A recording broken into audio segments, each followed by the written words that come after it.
Information about the world of running, inspiration to fuel passion and excellence, and ideas for making connections and finding community. You're listening to AtoZrunning.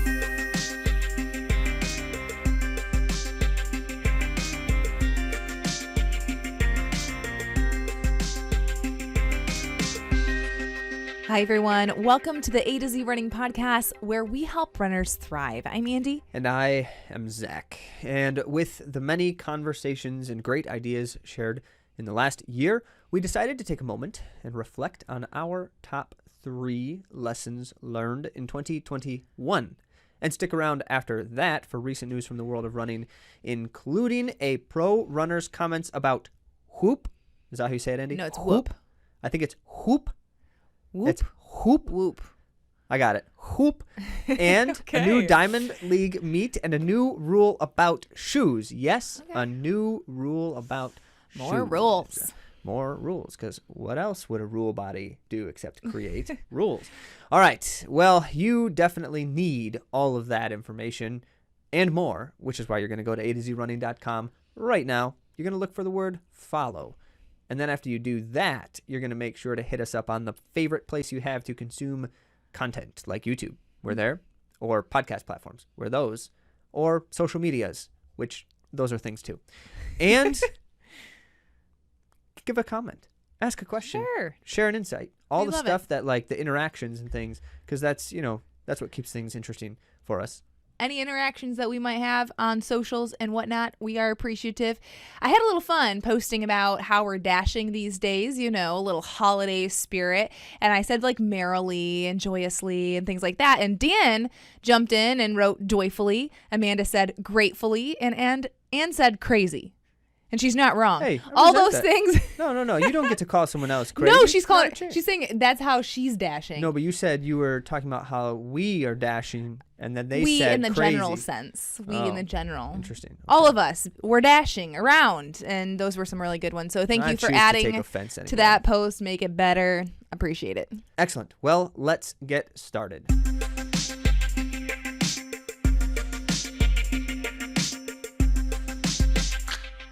Lessons we've learned in 2021. Things from our podcast, from our guests that we've had on the show that we've learned from, and we've taken away snippets to carry on with us into 2022. I'll get us started. And you're not going to be surprised at me saying this because I tend to converse about this quite often, but getting my mindset right. That has been something that I have delved into more this year than I have previously. And Courtney Frericks, in our podcast with her called Confidence with Courtney Frericks, that's episode 107, she said, I knew I was in the right place because the overwhelming feeling I was having was gratitude.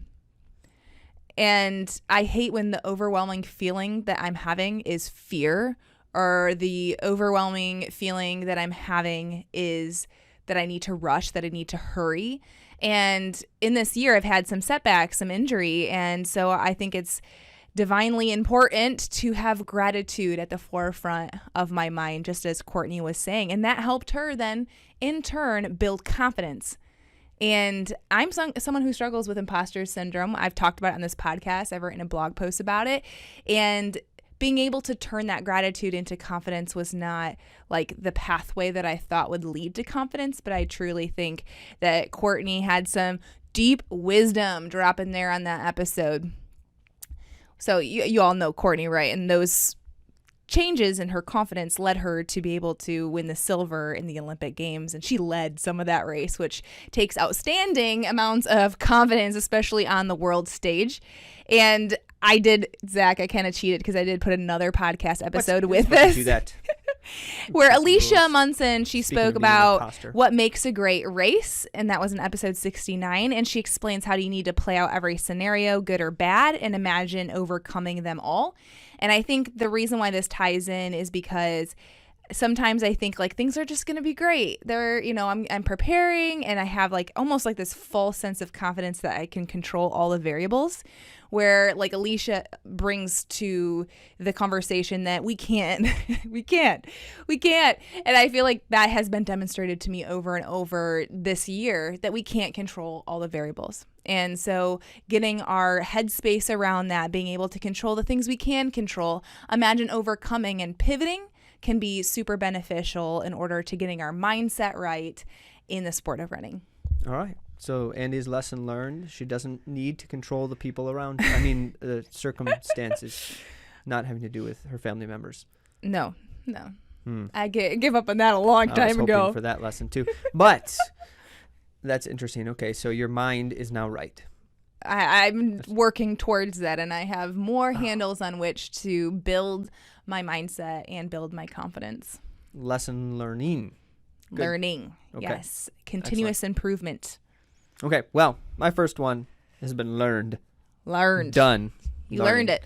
I've learned it, which is, I'm kidding. I haven't learned it. But it was an interesting thing. Yes. And so what I learned was, when Marty shared this, it was a way of thinking about this. And so from Marty Hare, this was way back in February, in fact, of 2021. He's a 20K champ. Yes. He 20K? Was it 20K? 15K? No, but he was also the marathon project champ. And so right. Sorry, I got that wrong, Marty. I hope that. What is Andy talking about here? Having just finished running under 209 in a marathon, we had the opportunity to talk with Marty. And one of the reasons why it was a particularly compelling experience was because his life is total chaos. Like, well, it's not chaos. It's just totally full. It's absolutely packed. And so we were asking him about that. And one of the comments he made was "no wasted minutes." That was the phrase that we drew from that conversation. And he illustrated that in many different ways about his experiences and how he, like, even, he's got 10 minutes during lunch, he's going to do something. and he's taking advantage of that time. And I realize, as I reflect at that time and continue to reflect today, that there are plenty of minutes in my day that are, you could say, wasted, or just, I don't even know what it is that I was doing with those minutes, or there's just no way to account for them. Like, I was staring at my phone, or I was just tapping away. I do this sometimes. Maybe I'm not the only person, where it's like near bedtime and I'm kind of just done with anything that I could think to do, but I keep tapping open an app and then closing it, tapping open a different one and closing it. And I'm like, why do I keep doing that? I'm done. Just stop. Put it away. Yeah. Well, so things like that. That's a good point.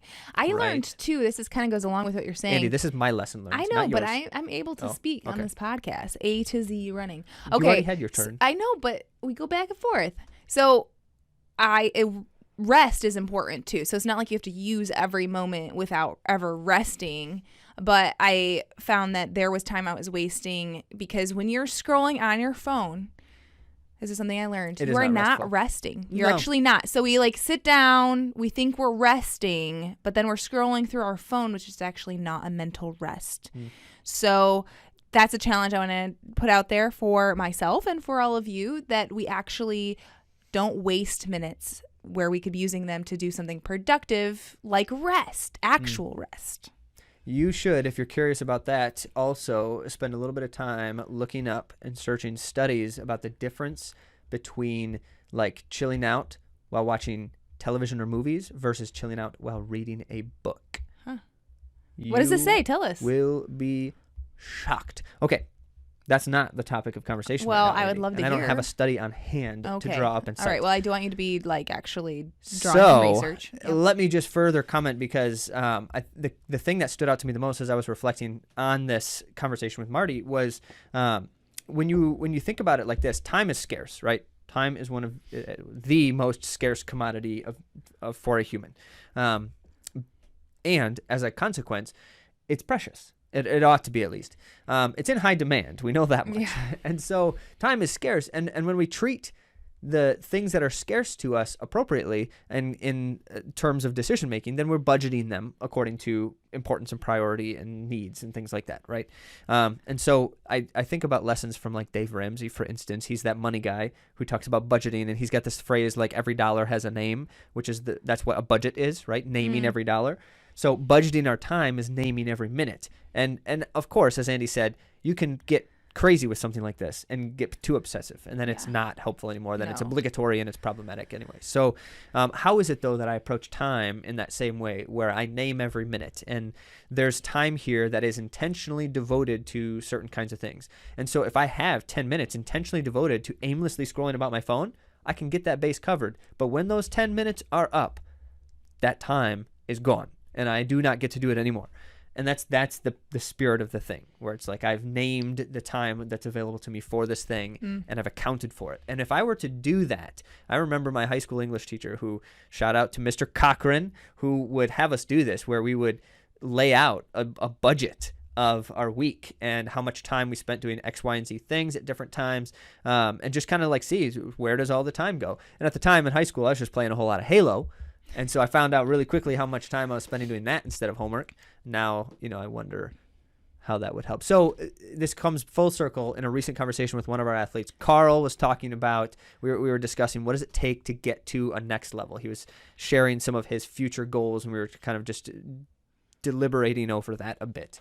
And the conversation about, well, things like strength and mobility, for instance, take time. Well, how am I going to find the time for that? Well, I bet I could find 15 to 20 minutes every day where I'm just doing nothing of importance. I bet I could find that. And I could probably string it together and do something valuable in strength and mobility work. Well, great insight, Carl. Yeah, great insight. All right, Andy, what's number 2? The conversation with Nate Martin, we talked about how can runners sustain long-term progress. And a lot of us come to think about such things as we are continuing to build cycle on cycle, and we have some setbacks, and we think about the future, and we have goals. I think that's most all of us. For me, he had said a mantra that I clung onto this year and thought about it all the time, and that was find a way. So when Nate would run workouts, he'd find a way to dig deeper, to get to the next gear, to execute his workout plan. For me, it was, when you get lost on the road, find a way back home. I have gotten lost a time or two. I've been known for that. But that's not what I'm talking about here. No, okay. Right. No, you're taking it a little too literally. So for me, it was like changing my form to increase my speed without pushing the effort. Or maybe it was like taking a step back in my training to find a way to get to my goals healthily. And that's been a struggle in my desire, my patience. But that is how I have to find a way. So what do I need to do to level up? I need to be healthy and have a solid foundation. So I'm going to find a way, even if it scares me, like surgery. I'm going to find a way because that's just what I do. So that's great. That is very great. In fact, it actually relates somewhat closely with what is number 3 on my list. So I'm actually going to skip to number 3 because there's a nice little segue here, which is during the bad moments, the bad periods, there's some good advice from Phil Wharton about how we ought to think about that time. I appreciate him so much. He's a musculoskeletal specialist. He's a world-renowned musculoskeletal specialist. If you've heard of AIF, that's active isolated flexibility. It came from him. So that pretty much all runners do it to some extent, whether they know it or not. And his father. Yeah. So the Wharton's health and stretch book and strength book and all that stuff. And Phil, when we had him on the podcast for the second time, he was talking about back health. And this was back in September, not terribly long ago.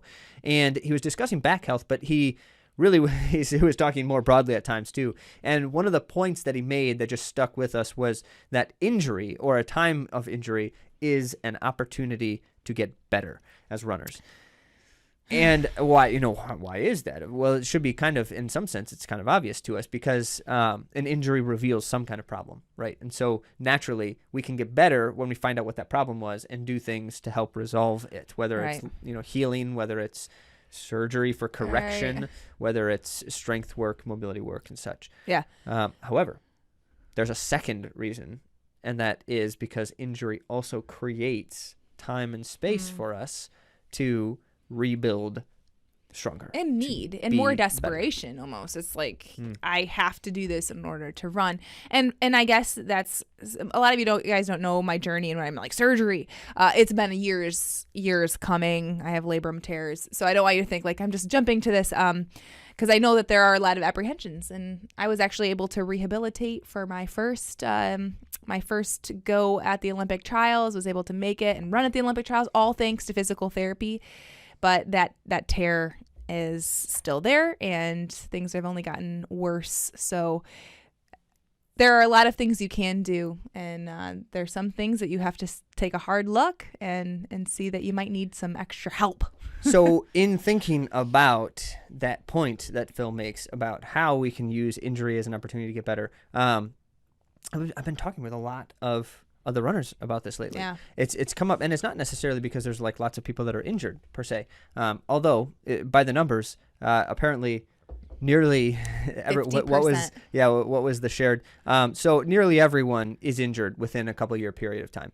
Can you say like 50% of runners are injured? 50. The study says, and so we're not going to try to bring all of this data to you quite yet because it's coming in other forms soon. Oops. Yes, Andy's leading a little bit too far ahead here, but we're doing some work on injury and pain stuff. And one of the studies we found suggested that as many as half of runners experience an injury in a given year, an injury that has some kind of interruption to running and training, and potentially as many as 25% of runners are injured at any given moment. Wow. So that's substantial. Now, Yeah, of course, substantial. there's a spectrum here because injury can be a small thing as much as it can be a great thing. And so the consideration is, it's likely, whether it's going to happen to every runner, it certainly is likely that you're going to experience something that ought to interrupt your training. Now, some of us don't treat injuries with quite enough respect as they ought to be treated, and train through things that we shouldn't. But the point being, it's likely. And that being the case, what do we do when we're in that moment? And this is Phil's comment, because we have the space and the opportunity there to think to ourselves, what can I do right now to be an even better, stronger runner when I'm back to full, right? And no wasted minutes. Exactly. These things all fit together like a nice, neat puzzle. Probably a 3-dimensional puzzle, but it's still a puzzle. And so we think about it here with our injuries. This is what I'm talking with people about is, so you've got a problem with your foot. Now, in general, almost all of us could probably do with a little bit more foot and ankle stability work. So whether that problem with the foot is because of an unstable foot or some weaknesses or otherwise, doesn't really matter.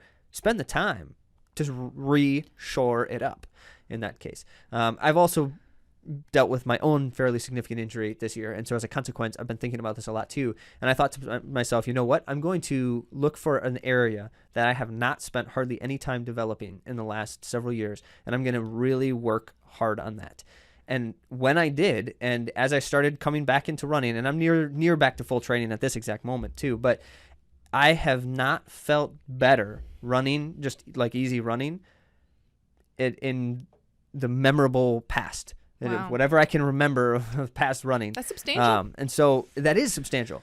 And I guarantee it's 100% because of the work that I'm doing with that extra stuff. And so stuff that I've neglected for years. Wow. So that means something. Certainly means something. All right, Andy, what's your number 3? All right. So fitness over time is where the money is at. And I know this. I've known it for a long time, but I have never had it explained so simply and scientifically as when Dr. Todd Buckingham came on the show to talk to us about the science of building fitness on episode 87. And I guess this is encouraging to me, and it helps me sustain my work ethic, and to know that the size and number of our mitochondria can increase throughout the years, as do the number of the capillaries. That's encouraging. That means that the slow and steady can win the race in sometimes a literal way. Fitness can build, which is the underlying premise of why do the work. Right. And I think that's why like some marathoners are late bloomers like me. Not only did I not do a marathon when I was younger, but I have grown in my fitness throughout the years and consistency over time. And that's, I think, why I've been able to have success in the marathon now. Well, I know it is, because that's the way you get to be fit that's in how the the thing marathon. works. That's how it works scientifically. So I guess that was a great episode for me, and it encouraged me to just keep on keeping on. Yeah, and that's when you talk about how do I gain benefits from the work that I'm doing, the first thing is patience, because the majority of benefits that you gain from what you're doing today, you won't realize for weeks, months, even years down the road. Mm-hmm. And so that's why we both continue with the effort, and we don't look at the short term as, it's all or nothing. I'm either going to get it in 6 months or I'm never going to try again. It's like, well, but all that work you did in those 6 months is just going to get thrown out the door. So, well, not fully, but no. And that's why the injury, when you do get injured and you aren't able to see the fruition of your training cycle, you can still be proud of the work you did in that cycle, and you can know that it will benefit you in future training cycles. It's not wasted. Hey, I'm wasted miles. I'm saying if you quit, if you quit and say it wasn't in the cards, I'm never doing this again. And I'm saying the opposite. Right. That's the point. Yeah, that's the Don't point. think that you're going to realize the benefits all at once. Right. Well, stay in it. And I think as distance runners, we have to realize this, or it's very helpful to realize this, because there are going to be really awful marathon days. Things that, again, are out of your control. Things that you are not able to overcome, on your own. Things like weather, like you can't control the weather. So to know that even if you have a bad race or you get an injury before your goal race, that was not wasted is just really encouraging. And yeah, I think that can really be helpful to us. And then also it brings into that conversation you hear us talk too much about, which is, in the science of building fitness, we're building our systems. That has nothing to do with like hitting paces and easy runs. That has nothing to do with that. I can run, it's all about how we're working our systems. You can't just say, like, because I'm running slow on this day, that means I'm not building fitness, Right. That is true. I said that in a really sloppy way, but good thing we have so many podcasts for you to listen to where we dive into these topics.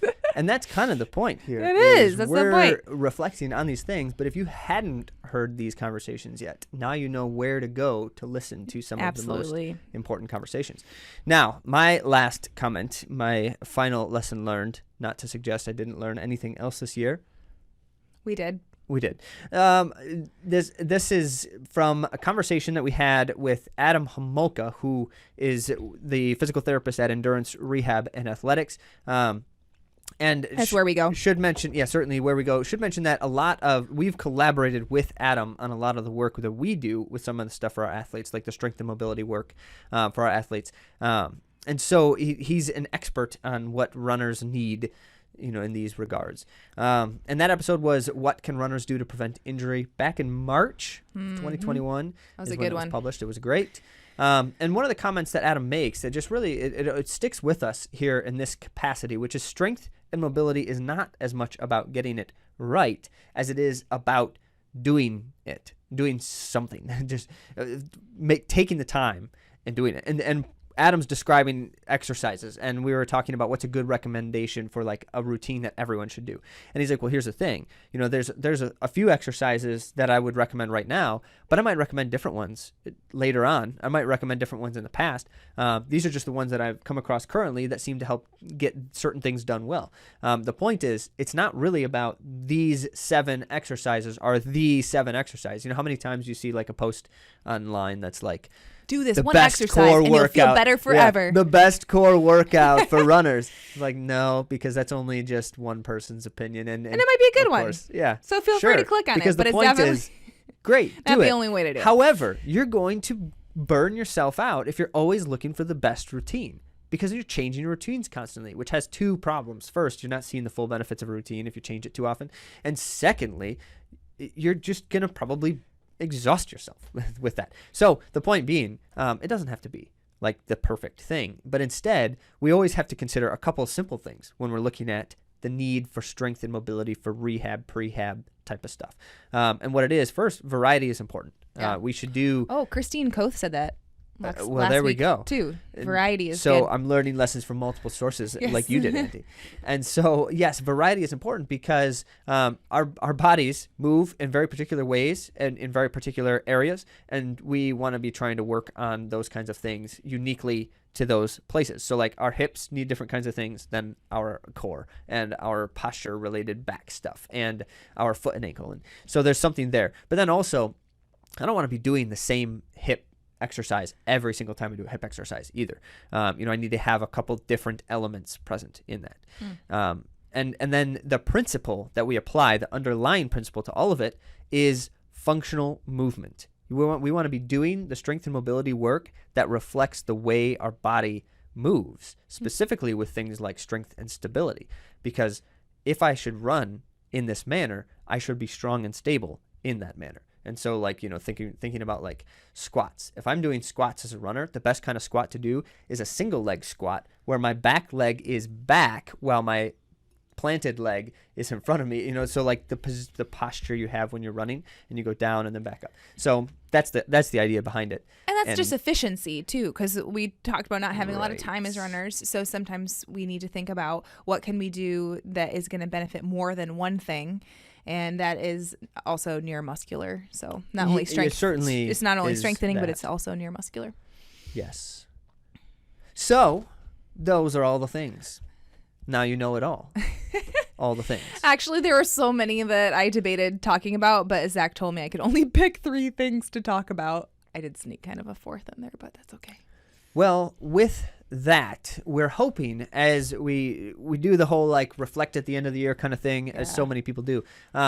But we're kind of hoping that as you contemplate what are the areas that help inform us best in our running, to help us make us better runners, share thoughts about that kind of stuff with us.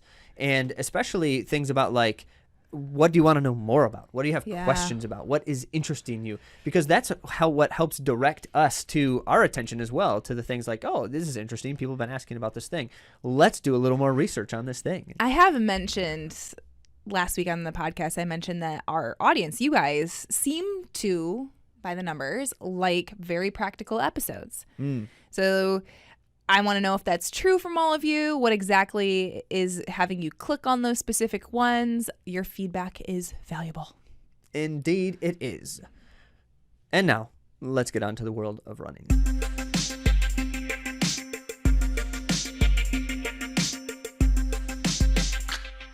Okay, first on the list for the world of running is an article about whoop.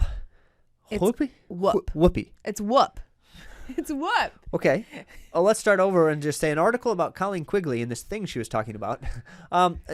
Reported on Sport Techie, Colleen Quigley was endorsing. It's a whoop. I know. I was just really trying to throw you off. You did. And I got there eventually. It took a while. Goodness. Okay. So, continue. Whoop. Stop. Okay, this is not funny anymore. So Whoop, that whole recovery thing, right? Many of you are Yes. familiar with it because many of you have mentioned it to us. Yeah.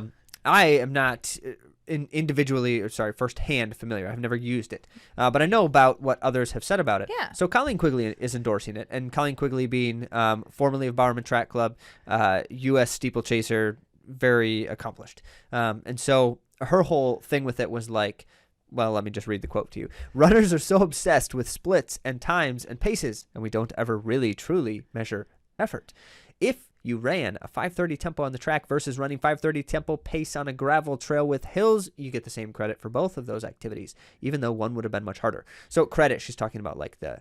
Kudos. No, she's talking about the return on investment as far as like the workout credit is her point. And so...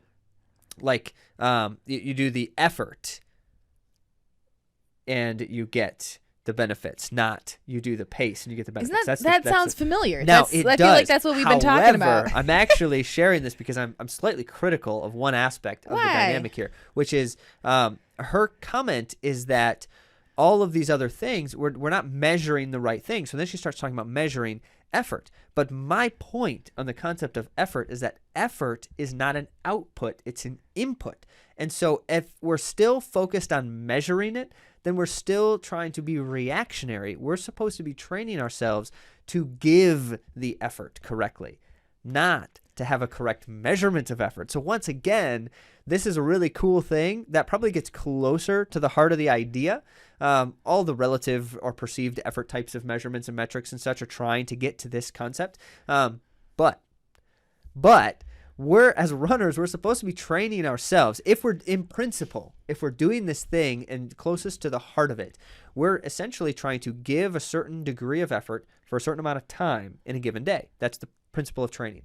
And so to train best is to understand how to give the best efforts for the type of day. What is an easy effort day? How do I give that effort? I do think the concept, though, of whoop is that, or whoop. You really messed me up. Whoop. I've heard so much about this product and now I can't even say it right. Okay, but the part that I think is great is that it also helps measure your sleep, so then you know how well recovered you are. Oh, yeah, like it gives you different kinds of measurements, inputs that you can control. Like if I see that my sleep is like giving me a percentage more recovery because I got an hour extra sleep, like that is motivating, right? As an athlete, like we see that and we're kind of fed by it, and then it helps us like be more healthy in our habits. So here's the point that I make so often. And I was having this conversation, in fact, with one of our newest runners just recently. And we were talking about it. I was trying to explain to him. So he's like, well, should I use a heart rate monitor for measuring some things? And I was like, yeah, you could, as far as like to get the data. And that's interesting data. But what we want to try to do right away, we were talking about the first 2 weeks of his training cycle, is to try to just get a sense of what effort I'm giving and try to give the kind of effort that's prescribed. And the problem here is I'll do this thing where it's like I look at the heart rate and it's like a runner will say, but I just couldn't go any easier. You know, like I was trying to go easier. Well, clearly you weren't trying to go easier, because it's really easy to go easier. Like you can just slow down. It's actually very easy to do. But at the same time, it actually proves to be fairly tricky for some of us at times. Like, how do I give the right effort? That's because we haven't conditioned ourselves well yet.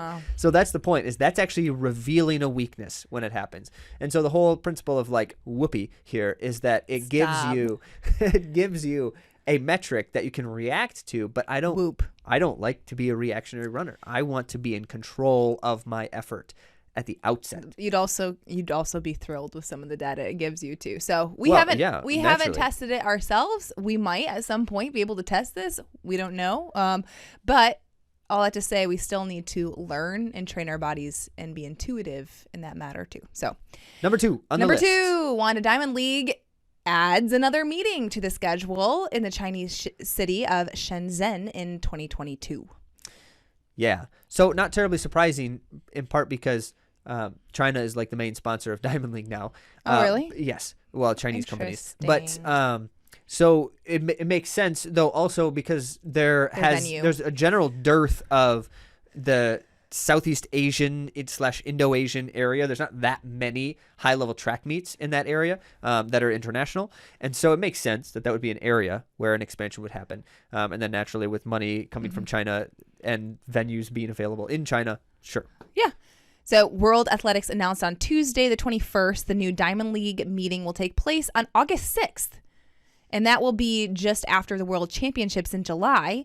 And the Baoan Stadium has a 40,000 person capacity. So that was probably one of the compelling reasons to hold it there. And according to the Diamond League website, for those of you who are interested in understanding the Diamond League, not every event is run at every Diamond League event.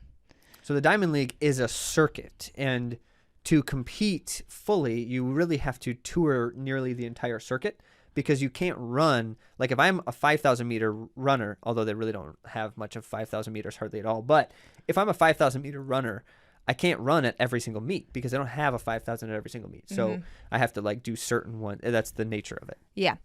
So I have linked to the allocation of Diamond League disciplines, which I thought was kind of cool to be able to see all of the events that will take place and where they will take place. And at this new event, there'll be the women's 800, the men's 1,500 meter or mile, women's 3,000 meter or 5,000 meter, and the men's 3,000 meter steeplechase. Okay. So it'll be an interesting one to watch. I like those events. Big fans of track. Absolutely. All right, number 3, another one from World Athletics here, and this one being rules related. So shoes. always about the shoes. I know. We just talked about shoes last week. And we don't talk about shoes all the time. So it's kind of weird back to back. And part of it's because we aren't really that interested in the constant conversation about shoes as it currently is right now. However, it is interesting when a rule comes out that's restrictive. Yes. So you can only do certain things. Now, if you recall, back when the super shoe thing happened, World Athletics eventually stepped into the conversation by saying on the roads there's going to be a limit in how tall a shoe can be, and on a track there's a limit in how tall a shoe can be. Right. The stack height was the rule. They didn't limit the carbon stuff. A lot of people thought they should have. They didn't. And so as a consequence, you had Nike trying to put like 17 carbon fiber plates in a single shoe. That's an exaggeration. And so they couldn't do that anymore because they couldn't make a shoe tall enough to fit enough of them. That was right. That's where the stack height had some value in just kind of tightening it up a bit. So it was a 40 millimeter stack height on the roads. That's like the Nike Alpha Flies. That's maxing out that stack height limit. And then there's a 25 millimeter stack height on the track, which obviously means you can't wear those super shoes and just put track spikes in them, which is one of the things people were doing. I have the Dragonflies, by the way, and that's it's not Nike's the same track thing. Spike. Yeah, not the same thing, but it's still, 25 millimeter sole of a shoe is substantially more than they used to be for track spikes when there was just like a plastic plate. Which is helpful on the for long distance events. Yes, definitely is. Yeah, but I wouldn't want to wear the Alpha Fly on the track. Let me tell you that. Well, some people which were. I've tried. Some people were. Well, you can't turn. So the Alpha Flies are designed to propel you straight in forward. a straight line. And when you're turning as quickly and as aggressively as we do when we're running track events, as often, really, yeah, it actually is disruptive. And I personally found it jarring to try to run the turns of a track with the Alpha Fly on.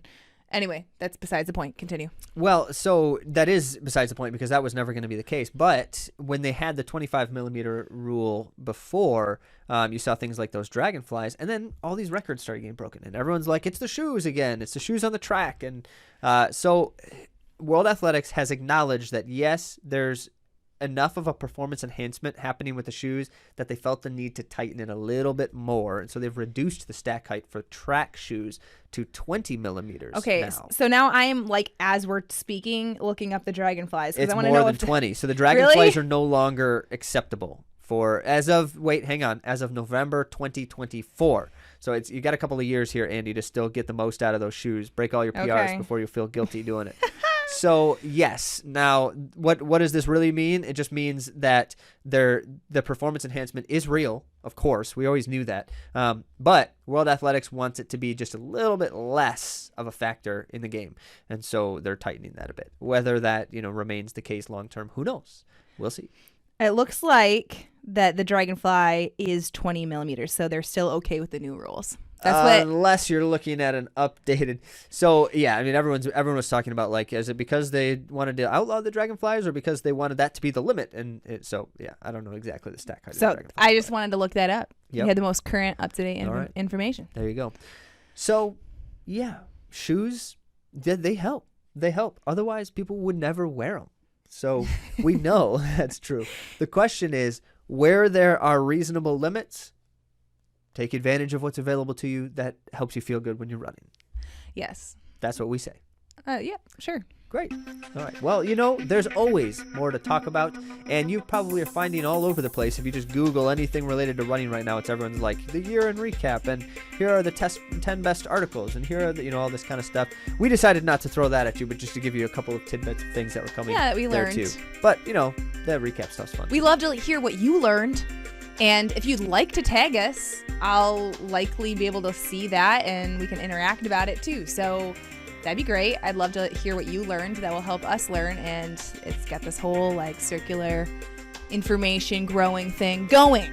Okay, that's true as well. But most importantly with all of this is just interact with us so that we hear your questions, we see your ideas and your insights, the comments and all the places and all that kind of stuff is what we enjoy the most about doing these kinds of things. It's all about the conversation. Mm-hmm. So we'd love to have more of that. Get involved, find the places where you consume our content and post and do that thing, and we'll appreciate it and we'll share about it here on air. All right. Talk to you next year. Next week. Which is also next week. Will do. Talk to you then.